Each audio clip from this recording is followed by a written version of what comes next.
So let us start with Rolle's theorem. Okay, this is the first theorem that you study in the applications of derivatives. Okay, so Rolle's theorem requires you to have a function y equal to f of x. Okay, and there are three conditions which this function must satisfy. Condition number one, f of x is continuous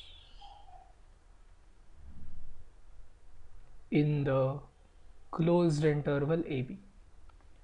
Okay, so it means it is continuous in the open interval, and the left hand limit at b should be equal to f of b, and the right hand limit at a should be equal to f of a. Okay, because b and a happen to be the extremities of the interval.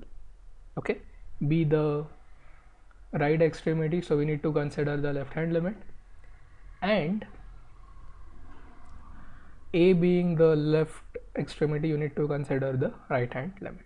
Okay, second is the function must be continuous. Well, the function must be differentiable in the open interval ab. Okay, and third and more important, now this is not there in the Lagrange's mean value theorem, right? So for Rolle's theorem, the third condition is f of a must be equal to f of b. Okay, so if these three conditions are satisfied, and all of them must be satisfied, only then Rolle's theorem will be applicable. So this is 1 and 2 and 3. Okay, so if these three conditions are satisfied, then there exists at least one value c. Now the word at the phrase at least is important. Okay, you can have multiple c's. Okay, there exists at least one c in the open interval ab such that f dash of c is equal to 0. That means its geometrical interpretation would be there is at least one point on the curve where the tangent is horizontal.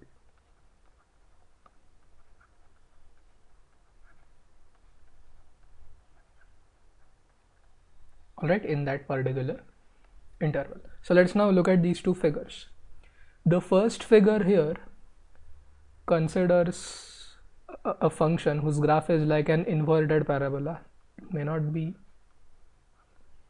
inverted parabola to say, but let's treat it as an inverted parabola. Okay, now is it continuous in closed interval ab? Yes, you can see that there are these blue dots which indicate that these points are part of the graph of the function. Okay, then it is differentiable, and the geometrical interpretation of the differentiability is the smoothness of the curve. Okay, so there are no sharp corners anywhere in between a and b. Okay, and thirdly, if you look at this yellow line, it is telling you that f of a is equal to f of b. Okay, then according to the theorem, there is at least one c where the derivative's value is 0, and you can see that currently it is the local and the global maximum of the function. Okay, where f dash of c is 0. Okay, so the associated c lies between a and b. Now Rolle's theorem only ensures that c lies between a and b. It doesn't tell you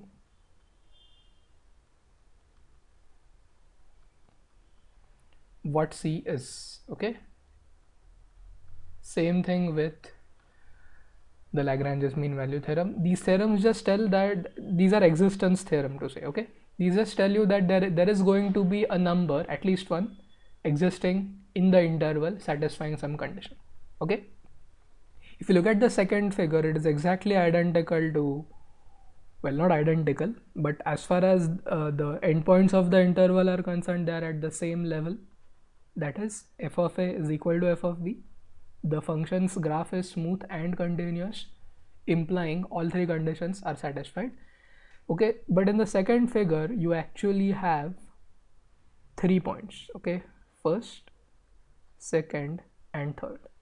Okay, and the first one is a local maximum, The second one is a local minimum, and the third one appears to be both a local maximum and an absolute or a global maximum. Okay, assuming that the curve just continues to fall down to the left of A and to the right of B. Okay, so this is the theory part of Rolle's theorem. We will now solve 3 or 4 examples on Rolle's theorem, and we will not be solving problems on finding C, okay, because that will be a very trivial exercise.